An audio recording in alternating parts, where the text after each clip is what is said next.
রহিম। আসসালামু আলাইকুম। আজকে মনে একটা দিন অতিবাহিত হতে যাচ্ছে। আমি মনে করি এই স্বৈরাচার পতনের এই দিনটা আমাদের সারা জীবন এবং জিন্দিগি মনে থাকার মতন একটা দিন। আমাকে কেউ যদি জিজ্ঞাসা করে আমি এই উত্তরে বলি আজকে এমন একটা দিন 500 রোজার ঈদ এবং 700 ঈদের চাইতেও বেশি আনন্দের দিন আমি মনে করি।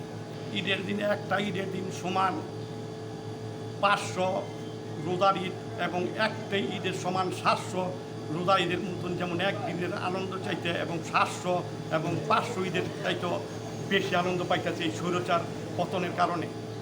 আজকে আমার কাছে এত একটা ভালো দিন যা আমার জীবনে এই দিন আর ফিরে আসবে না।